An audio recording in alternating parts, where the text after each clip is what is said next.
Hello साथियों, नमस्कार, good evening. आप सभी का बहुत बहुत स्वागत है आपके अपने channel triple C wifi study पर।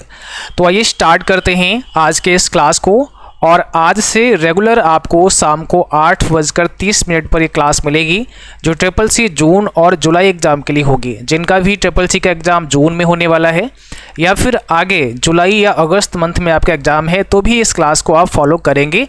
आज का क्लास नंबर 1 है और डेली ये क्लास आपको शाम को 8:30 पर मिलेगी। ठीक है, इस क्लास का PDF भी आप सभी को मिल जाएगा। इस क्लास के बाद हम इसके डिस्क्रिप्शन बॉक्स में PDF का लिंक ऐड कर देंगे, वहाँ पे क्लिक करके आप इसका PDF भी डाउनलोड कर पाओगे।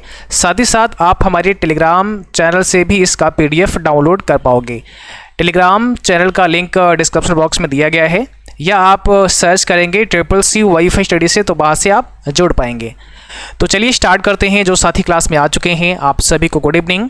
और सबसे पहले आप सभी क्लास को एक बार शेयर कर दो, ताकि और भी बच्चे और भी साथी जिनका भी आगे एग्जाम है वो भी इस क्लास को ज्वाइन कर पाएँ। ठीक है, और ऐसे साथी जो अपना एग्ज़ाम जुलाई में देने वाले हैं, तो आप सभी के लिए हमारे मोबाइल एप्लीकेशन पर फतेह बैच 7.0 चल रहा है, और इस क्लास को मात्र अभी आप 360 में ज्वाइन कर सकते हैं। इस पर भी अभी डिस्काउंट है, DY10 अप्लाई करेंगे तो ये बैच आपको 324 में ही मिल जाएगा। ओके, और अभी जो हमने नया बैच लॉन्च किया है ट्रिपल सी अगस्त एग्ज़ाम के लिए, तो जो बच्चे अपना एग्ज़ाम अगस्त में देंगे, यानी जो बच्चे अपना फॉर्म जून में अप्लाई करेंगे, तो अगर आप अपना इसी मंथ फॉर्म अप्लाई करेंगे 30 जून तक, तो आपका पेपर अगस्त में होगा और आप इस 8.0 बैच में आ सकते हैं। यहाँ पे क्लास आपके 10 जून से लाइव स्टार्ट हो चुके हैं। इस बैच का प्राइस रखा गया है 360, लेकिन अभी ये बैच आपको दिया जा रहा है मात्र 299 में। तो ये बहुत बड़ा ऑफ़र आप सबके लिए है। ऑफ़र सीमित समय तक है, यानी ये ऑफ़र कुछ ही दिनों तक रहेगा। तो अभी आप इसे मात्र 299 में ही ज्वाइन कर सकते हैं। और यहाँ पर जो भी क्लास हम आपको प्रोवाइड करते हैं, इसमें आपको थ्योरी क्लास मिलते हैं, इसमें आपको MCQ लाइव क्लास मिलते हैं, प्रीमियम टेस्ट सीरीज मिलती हैं, ई-बुक्स मिलते हैं, और समय समय पर यहाँ पर हम आपके टेस्ट भी करवाएंगे।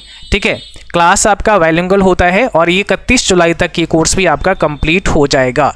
ठीक है, तो आप सभी फटाफट से इस बैच को ज्वाइन कर सकते हैं। इसके लिए हमारा मोबाइल एप्लीकेशन प्ले स्टोर से आपको डाउनलोड करना है। तो आप गूगल प्ले स्टोर पर जाएं, वहाँ पर triple C wifi study search करके मोबाइल ऐप डाउनलोड कर सकते हैं और उसके बाद में इस बैच को ज्वाइन कर सकते हैं। कोई भी समस्या आती है तो आप इस नंबर पर व्हाट्सएप कर सकते हैं 9452299436। इस नंबर पर आप हमें बता सकते हैं। तो चलिए अभी स्टार्ट करते हैं। आज का सबसे पहला सवाल आपकी स्क्रीन पर है। पूछा गया है what does CPU stand for, यानी CPU का क्या मतलब है या CPU का क्या फुल फॉर्म है। फटाफट से आप सभी जवाब करें।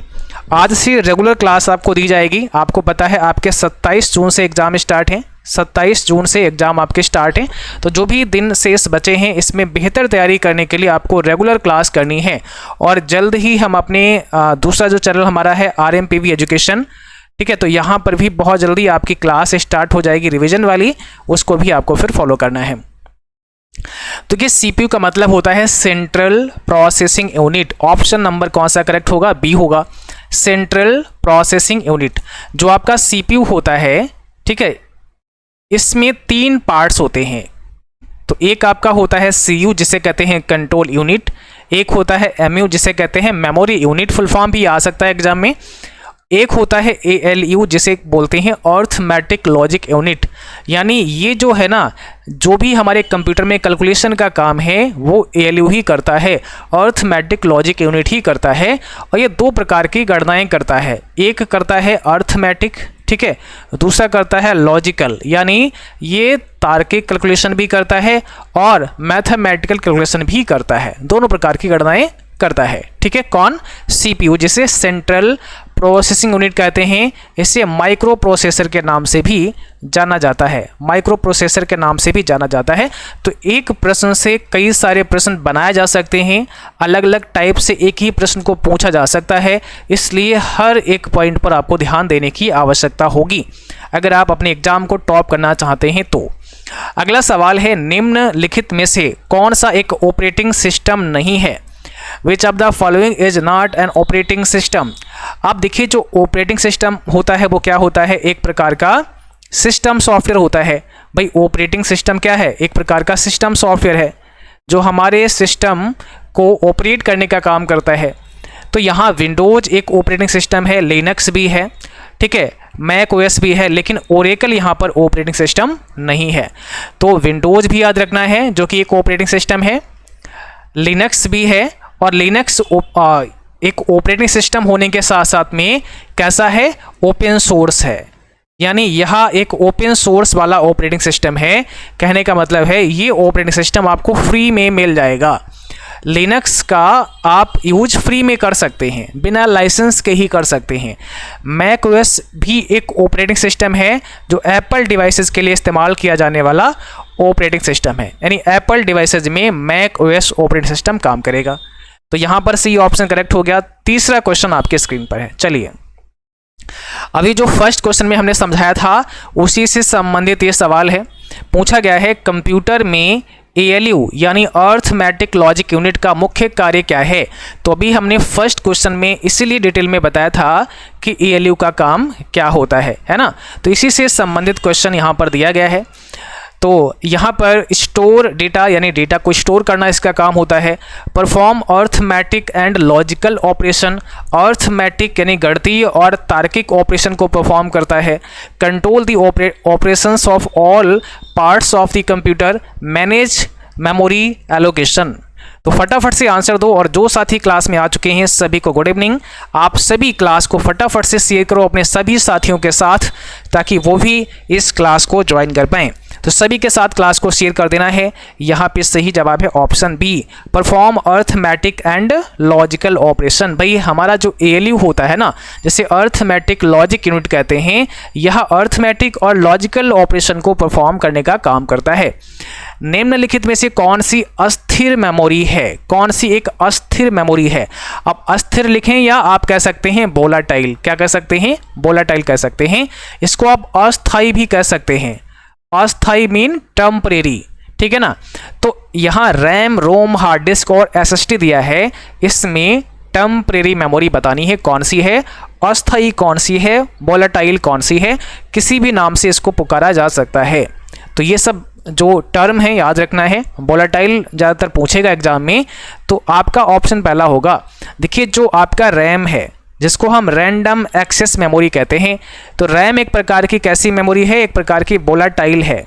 वोलाटाइल कह लो, अस्थाई कह लो, ठीक है, अस्थिर कह लो, ठीक है, ये आपकी रैम है। क्योंकि रैम के अंदर जो भी डेटा होता है वो डेटा टेम्परेरी स्टोर होता है, परमानेंट यहाँ पर डेटा स्टोर नहीं होता है। ओके, तो जब तक आपका कंप्यूटर काम करता है, जब तक आप कंप्यूटर सिस्टम को ऑन करके उसमें काम कर रहे हैं, तब तक तो डेटा रैम के अंदर है। पर जैसे ही आप कंप्यूटर सिस्टम को ऑफ कर देते हैं, बंद कर देते हैं, तो रैम से डेटा डिलीट हो जाता है। इसीलिए इसको अस्थाई कहते हैं, इसीलिए इसको वोलाटाइल कहते हैं। बाकी अगर हम रोम की बात करें तो जैसा आपको पता है रोम का मतलब होता है रीड ओनली मेमोरी, और इस रोम के अंदर क्या होता है, बायोस नाम का प्रोग्राम होता है जो कि कैसा है, नॉन वोलाटाइल है, यानी जो कि स्थायी है। ये अस्थाई नहीं है, ये स्थायी है, ये स्थिर है, ठीक है। ये अस्थिर था, अब ये स्थिर है।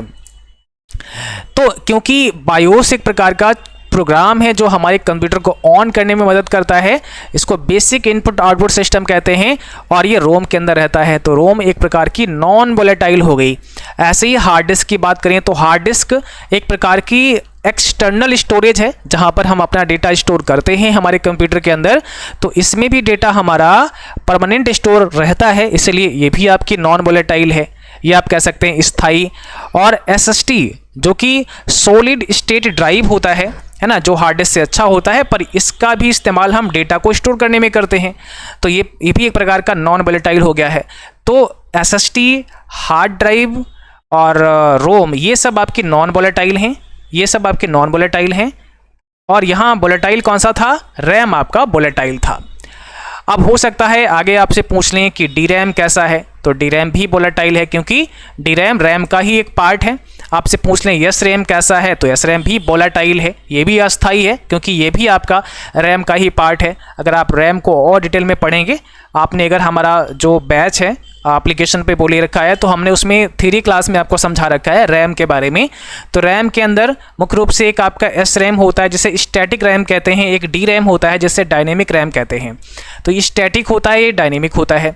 अब जो SRAM होता है ये भी वोलेटाइल और DRAM भी वोलेटाइल है, क्योंकि SRAM जो होता है वो स्टैटिक होता है, ये थोड़ा कॉस्टली भी है और इसको रिफ्रेश करने की आवश्यकता नहीं होती है, पर DRAM जो होता है उसको रिफ्रेश करने की आवश्यकता पड़ती है, ये डायनेमिक रैम होता है ना। इसमें भी फिर कई सारे टाइप हैं, जैसे आप देखोगे तो DDR2 है, DDR3 है, DDR4 है, ऐसे करके बहुत सारे इसमें टर्म हैं। आगे बढ़ते हैं, क्वेश्चन नंबर 5 पूछा गया है, किस भाषा को सभी प्रोग्रामिंग भाषाओं का पिता माना जाता है? Which language is considered the father of all programming languages? तो पाइथन, सी, फोर्ट्रान या कोबॉल? आप जल्दी से जवाब करें कमेंट बॉक्स में, क्या हो जाएगा? किस भाषा को सभी भाषाओं का पिता या जनक कह सकते हैं? तो C language correct answer, option number B हो जाएगा। सी लैंग्वेज यहाँ पे आपका राइट आंसर है। क्वेश्चन नंबर 6 कहता है, डेटाबेस के संदर्भ में SQL का क्या अर्थ होता है? अब SQL जो है ना, इसका फुल फॉर्म आपसे पूछा गया है, क्या होता है? तो यहाँ पे सही जवाब क्या हो जाएगा? स्ट्रक्चर्ड क्वेरी लैंग्वेज हो जाएगा। पहला ही ऑप्शन आपका राइट है। SQL क्या है? एक डेटाबेस है, स्ट्रक्चर्ड क्वेरी लैंग्वेज आप इसे बोलते हैं। क्वेश्चन नंबर 7 पूछा गया है, HTML का क्या अर्थ होता है? HTML का अर्थ समझा दीजिएगा क्या होता है। चलो फटाफट से जवाब दो। जिन बच्चों ने क्लास को लाइक नहीं किया है, प्लीज़ सभी बच्चे क्लास को लाइक कर दें, शेयर कर दें, और जिन्होंने चैनल को अभी तक सब्सक्राइब नहीं किया है तो सभी को चैनल भी सब्सक्राइब कर लेना है, ताकि आपको रेगुलर क्लास मिल पाए। तो इसका मतलब होता है हाइपर टेक्स्ट मार्कअप लैंग्वेज। क्या होता है? HTML एक प्रकार की प्रोग्रामिंग लैंग्वेज है। क्या है? प्रोग्रामिंग लैंग्वेज है।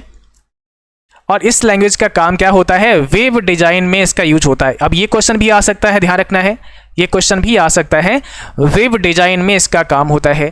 अगर आपको कोई भी वेब पेज बनाना है, कोई भी वेबसाइट बनानी है, तो वेब पेज को बनाने के लिए हमें HTML का इस्तेमाल करना होता है। हाइपर टेक्स्ट मार्कअप लैंग्वेज इसका पूरा नाम है। किसी तालिका में किसी पंक्ति को विशिष्ट रूप से पहचानने के लिए निम्नलिखित में से किसका उपयोग किया जाता है? बताओ। प्राइमरी की, फॉरेन की, कंपोजिट की या यूनिक की? अब इसमें सही जवाब दीजिएगा, करेक्ट आंसर कौन सा हो जाएगा? क्वेश्चन नंबर 8 आपकी स्क्रीन पर लगा हुआ है, फटाफट से आंसर दो। तो यहां पर हो जाएगा सही जवाब प्राइमरी की। ठीक है, करेक्ट आंसर कौन सा है? प्राइमरी की है। ईमेल भेजने के लिए किस प्रोटोकॉल का उपयोग किया जाता है? आप जब किसी को मेल भेजते हैं तो मेल भेजने के लिए प्रोटोकॉल कौन सा है? ऑप्शन सी है आपका SMTP है। कौन सा है? SMTP है। फुल फॉर्म भी आप लोग याद रखेंगे, सिंपल मेल, क्या होता है? सिंपल मेल ट्रांसफर प्रोटोकॉल, ये फुल फॉर्म है, ट्रांसफर प्रोटोकॉल। ठीक है ना, तो सिंपल मेल ट्रांसफर प्रोटोकॉल होता है जो मेल को भेजने के काम में आता है। बाकी अगर हम FTP की बात करें, इसका मतलब होता है फाइल ट्रांसफर प्रोटोकॉल। क्या होता है? फाइल ट्रांसफर प्रोटोकॉल होता है जो फाइल को ट्रांसफर करने में मदद करता है। और POP का मतलब होता है post office protocol, post office protocol. ठीक है ना, POP 3 कई बार यहाँ पे दिया और रहता है, तो पोस्ट ऑफिस प्रोटोकॉल और वर्जन 3, ठीक है, जो मेल को रिसीव करने के लिए काम में आता है। और एक होता है IMAP प्रोटोकॉल, ये भी मेल को रिसीव करता है। ठीक है, इंटरनेट मैसेज एक्सेस प्रोटोकॉल इसका फुल फॉर्म होता है।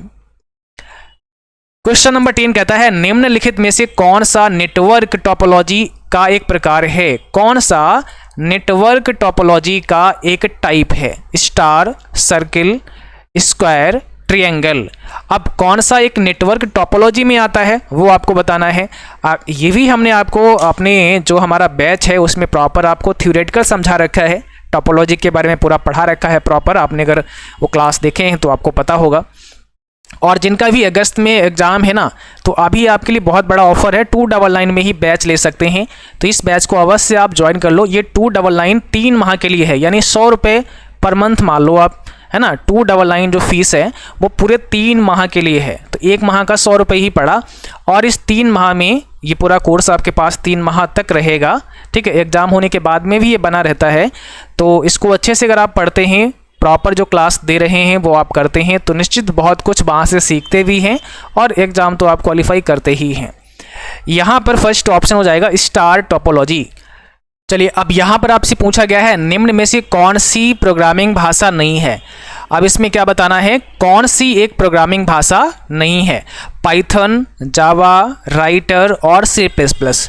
तो इसमें करेक्ट आंसर आपका कौन सा हो जाएगा, राइटर हो जाएगा, क्योंकि राइटर प्रोग्रामिंग भाषा नहीं है। राइटर एक प्रकार की क्या है, एक प्रकार का वर्ड प्रोसेसर सॉफ्टवेयर है। वर्ड प्रोसेसर है, शब्द संसाधन आप हिंदी में कह सकते हैं, शब्द संसाधन का एक सॉफ्टवेयर है।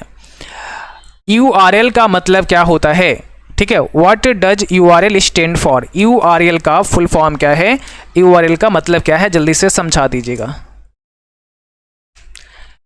यूनिफॉर्म रिसोर्स लोकेटर इसको बोलते हैं, तो पहला ही ऑप्शन हमारा करेक्ट है। यूनिफॉर्म रिसोर्स लोकेटर URL होता है।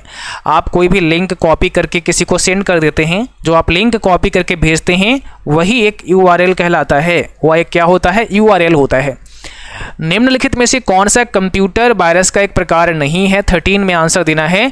कौन सा कंप्यूटर वायरस का एक प्रकार नहीं है, ट्रोजन हॉर्स, स्पाईवेयर, वॉर्म या डीबगर।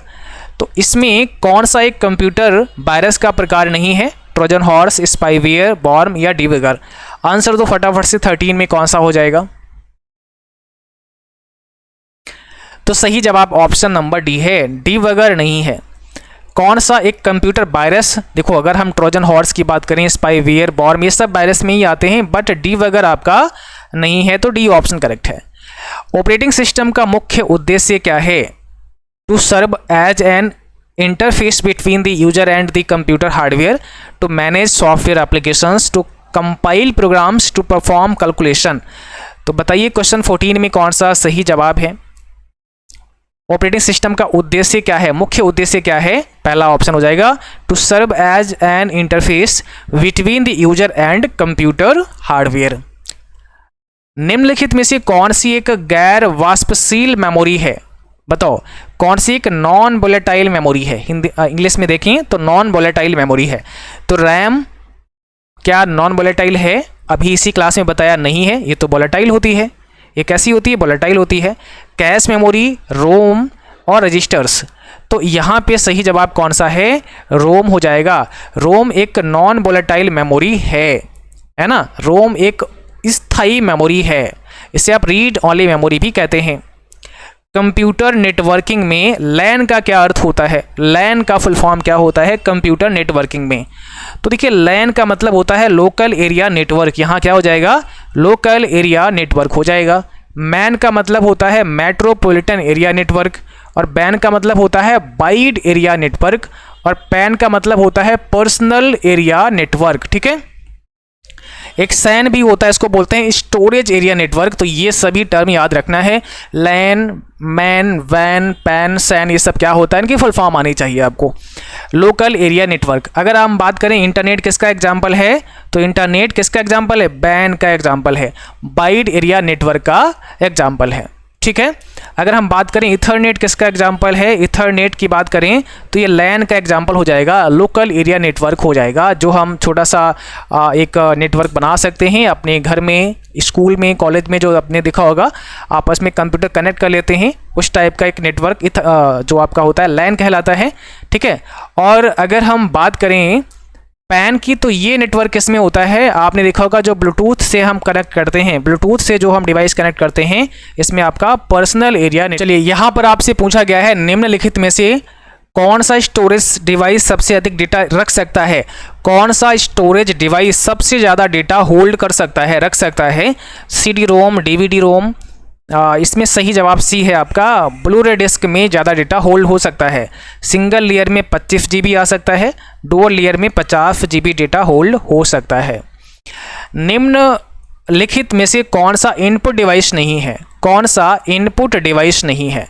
क्वेश्चन नंबर 18 का आंसर आपको देना है। कीबोर्ड, माउस, प्रिंटर और स्कैनर, इनपुट कौन सा नहीं है, कीबोर्ड तो इनपुट है, माउस भी इनपुट है, स्कैनर भी इनपुट है, तो सी ऑप्शन हो जाएगा। प्रिंटर आपका आउटपुट में आता है। प्रिंटर क्या है, एक प्रकार की आउटपुट डिवाइस है, क्योंकि इससे हम प्रिंट करते हैं। अगला सवाल है GUI का अर्थ बताइए क्या होता है ना। GUI का फुल फॉर्म क्या है? GUI का मतलब होता है ग्राफिकल यूजर इंटरफेस। तो यहाँ पर पहला ही ऑप्शन करेक्ट है, ग्राफिकल यूजर इंटरफेस। किसी नेटवर्क को अनधिकृत पहुंच से बचाने के लिए निम्नलिखित में से किसका उपयोग किया जाता है? किसी नेटवर्क को अनधिकृत पहुंच से बचाने के लिए निम्न में से किसका इस्तेमाल करते हैं? तो भाई अगर अनऑथराइज एक्सेस से बचाना है तो हमें फायरवॉल यूज करना होता है, और हमारे कंप्यूटर में ऑलरेडी फायरवॉल होता है ना। तो फर्स्ट ऑप्शन ही हमारा करेक्ट हो जाएगा, जो कि हमारा कंप्यूटर की सुरक्षा के लिए होता है। निम्नलिखित में से कौन सी मेमोरी का सबसे तेज प्रकार है? सबसे फास्ट मेमोरी कौन सी है? सबसे फास्ट मेमोरी कौन सी है? तो यहां पर हो जाएगा कैश मेमोरी सबसे फास्ट मेमोरी मानी गई है। कैशे मेमोरी सबसे फास्ट है। अगला सवाल है बायोस का अर्थ क्या होता है? BIOS यानी बायोस का फुल फॉर्म क्या है? तो इसका मतलब होता है basic input output system. Basic input output system पहला ही ऑप्शन हो जाएगा। हमारे कंप्यूटर में रोम चिप के अंदर एक प्रोग्राम होता है जिसका नाम है बायोस। ठीक है, इस बायोस को फर्मवेयर भी कहते हैं, क्योंकि ये हार्डवेयर पर इनिशियलाइज होता है, इसलिए इसको फर्मवेयर भी कहते हैं। तो बायोस एक प्रकार का फर्मवेयर है, एक प्रकार का प्री इंस्टॉल्ड प्रोग्राम है जो हमारे कंप्यूटर के रोम चिप में इंस्टॉल होता है ऑलरेडी पहले ही। ठीक है ना, और ये हमारे कंप्यूटर को बूट करने में मदद करता है। कंप्यूटर को बूट करने में क्या करता है? मदद करता है। जैसे ही हम कंप्यूटर की पावर ऑन प्रेस करते हैं वैसे ही बायोस अपना काम शुरू कर देता है, और इसका सबसे पहला प्रोग्राम होता है पोस्ट, जिसे कहते हैं पावर ऑन सेल्फ टेस्ट। तो सबसे पहला प्रोग्राम इसमें एग्जीक्यूट होता है पावर ऑन सेल्फ टेस्ट, जो ये चेक करने का काम करता है कि हमारे कंप्यूटर के सभी कंपोनेंट, सभी घटक प्रॉपरली कार्य में हैं, वर्किंग में हैं। और जब पोस्ट नाम की क्रिया संपन्न हो जाती है तब ये बायोस क्या करता है? हार्ड डिस्क में रखा हुआ ऑपरेटिंग सिस्टम जिसको रैम के अंदर लोड करा देता है ना, मेन मेमोरी में ला देता है, और इसी प्रोसेस को बूटिंग कहते हैं। और जैसे ही हमारा ऑपरेटिंग सिस्टम मेन मेमोरी में आता है हमारा कंप्यूटर ऑन हो जाता है और हम उसमें अब काम कर सकते हैं। ठीक है, निम्न में से कौन सा एक लोकप्रिय संस्करण नियंत्रण प्रणाली है? Which of the following is a popular version control system? 23 का आंसर दीजिएगा, कौन सा है? 23 का कौन सा सही जवाब हो जाएगा? तो करेक्ट आंसर फर्स्ट हो जाएगा, GIT। करेक्ट आंसर कौन सा है? पहला ही सही हो जाएगा। अगला सवाल है निम्नलिखित में से कौन सा एक प्रकार का साइबर हमला है जिसमें संवेदनशील जानकारी प्रकट करने के लिए किसी व्यक्ति को धोखा देना शामिल है? फिशिंग, रैंसमवेयर, DDoS या स्पाईवेयर? तो फिशिंग अटैक यहाँ पे सही जवाब है, ऑप्शन पहला। ऑपरेटिंग सिस्टम का प्राथमिक कार्य क्या है? बताओ, इसका प्राइमरी फंक्शन क्या है? ऑपरेटिंग सिस्टम का हार्डवेयर रिसोर्सेज को मैनेज करना, सॉफ्टवेयर एप्लीकेशन को क्रिएट करना, स्टोर डेटा, कंपाइल कोड। फटाफट से जवाब दो, इसमें कौन सा हो जाएगा? तो फर्स्ट ऑप्शन ही करेक्ट है, manage hardware resources. Hardware resources को मैनेज करना। कंप्यूटर नेटवर्क पर सुरक्षित संचार के लिए किस प्रोटोकॉल का उपयोग किया जाता है? कंप्यूटर नेटवर्क पर सुरक्षित संचार के लिए कौन सा प्रोटोकॉल यूज होता है? HTTPS। आपने देखा होगा HTTPS लगाया जाता है क्योंकि इसका मतलब होता है सिक्योर, और इसमें SSL सिक्योरिटी लगी होती है। सिक्योर सॉकेट लेयर इसका फुल फॉर्म होता है SSL का। URL का क्या मतलब होता है? URL का फुल फॉर्म बता दीजिएगा। तो यूनिफॉर्म रिसोर्स लोकेटर, पहला ही ऑप्शन करेक्ट है यहाँ पे, यूनिफॉर्म रिसोर्स लोकेटर होता है। कौन सी डेटा संरचना लास्ट इन फर्स्ट आउट पद्धति का उपयोग करती है? NLIFO का इस्तेमाल करती है। तो कौन सी डेटा संरचना लास्ट इन फर्स्ट आउट पद्धति पर काम करती है? करेक्ट आंसर ऑप्शन बी है, स्टॉक। राइट आंसर आपका ऑप्शन नंबर बी हो जाएगा। फायरवॉल का मुख्य उद्देश्य क्या है? फायरवॉल का मुख्य उद्देश्य क्या होता है? ब्लॉक अनऑथराइज्ड एक्सेस, जो अनधिकृत पहुंच है उसको ब्लॉक करना, उसको रोक देना। क्लाइंट साइड पर वेब विकास के लिए मुख्य रूप से किस भाषा का इस्तेमाल होता है? अगर क्लाइंट साइड की बात करें तो क्लाइंट साइड पर वेब डेवलपमेंट के लिए किसका यूज होता है? करेक्ट आंसर यहाँ पे हो जाएगा जावास्क्रिप्ट का, ऑप्शन नंबर बी। ठीक है, ऑप्शन नंबर बी आपका करेक्ट हो जाएगा। अगला सवाल का जवाब दो। 31 में पूछा गया है निम्नलिखित में से कौन ओपन सोर्स ऑपरेटिंग सिस्टम का उदाहरण है? इसमें कौन सा ओपन सोर्स ऑपरेटिंग सिस्टम का एग्जाम्पल है। तो यहां पर हम इसी क्लास में बता चुके हैं लिनक्स कैसा है, एक ओपन सोर्स ऑपरेटिंग सिस्टम की कैटेगरी में आता है। अगला सवाल है कंप्यूटर सिस्टम में सीपीयू का पूरा नाम क्या होता है, फुल फॉर्म क्या होता है।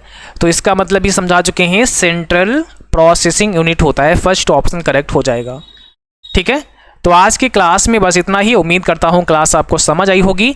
और जिन बच्चों ने अभी तक हमारे चैनल को सब्सक्राइब नहीं किया है तो आप सभी को CCC वाईफाई स्टडी चैनल को सब्सक्राइब कर लेना है।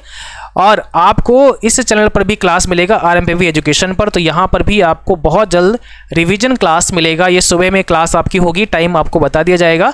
तो इस पर भी क्लास आपकी चलेगी, रिवीजन क्लास। और यहाँ पर तो आपको शाम को क्लास आती ही आती है। और इस क्लास का PDF भी आप सभी ले सकते हैं। इसका लिंक आपको डिस्क्रिप्शन बॉक्स में मिल जाएगा, या फिर हम अपने टेलीग्राम चैनल पर आपको इसका PDF शेयर करवा देंगे। ठीक है, या फिर आप हमारी वेबसाइट पर जाके भी PDF को डाउनलोड कर सकते हैं। आपको विजिट करना है CCCYFirst.com की वेबसाइट पर। और जैसे इस वेबसाइट पर आएंगे तो यहाँ से आप जैसे देखो मैराथन क्लास का PDF है, ये भी आप डाउनलोड कर सकते हैं। आप हमारे WhatsApp चैनल से भी कनेक्ट हो सकते हैं। और साथ ही साथ आप यहाँ से model paper, CCC test series, chapter wise test, ये सब कर सकते हैं। और PDF की बात करें तो यहाँ पर एक आपको फ्री PDF नोट्स मिल जाएगा। यहाँ पे बस क्लिक करो, यहाँ पे क्लिक करने के बाद भी आप PDF डाउनलोड कर पाओगे। तो यहाँ पर सारे PDF आ जाएंगे।